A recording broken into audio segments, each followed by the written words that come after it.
Alright guys, over here I want to give tips for studying abroad. The first, completed a minimum of senior high school.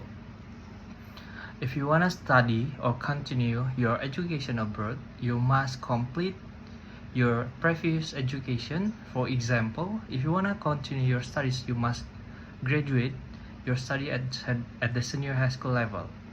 Then the second, the minimum age for general education is 18 plus, but each country has different regulation of 70 years can be in some.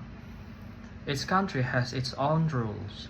There are several countries that require students to complete senior high school first and then be able to do further education.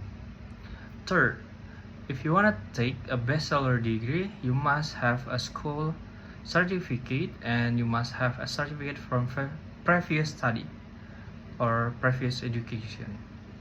If you want to continue your college education, you must have a high school certificate first.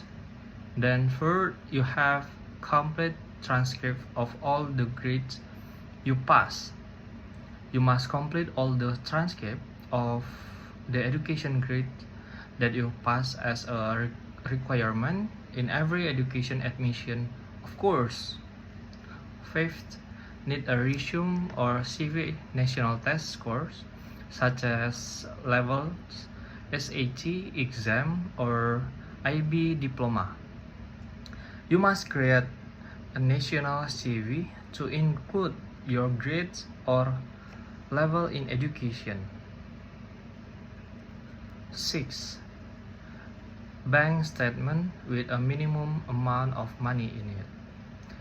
If you have the intention and purpose of studying abroad, you must also be willing to have a minimum of money to be deposited into your account in that country.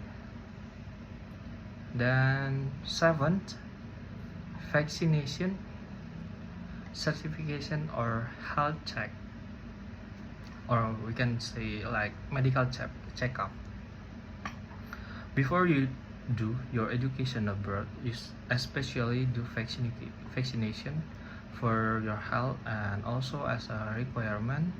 After that, you can do a medical checkup to find out your own health and what your disease history is. 8. The last but not the least, employer references or certificates of your awards and accomplishment outside of school. You can also provide letters of recommendation, or if you have a certificate outside of the school, you can include them in the CV to be motivation inside your CV, something like that. So I think it's enough for tips for studying abroad. I'm John Willis Lubis. Thank you.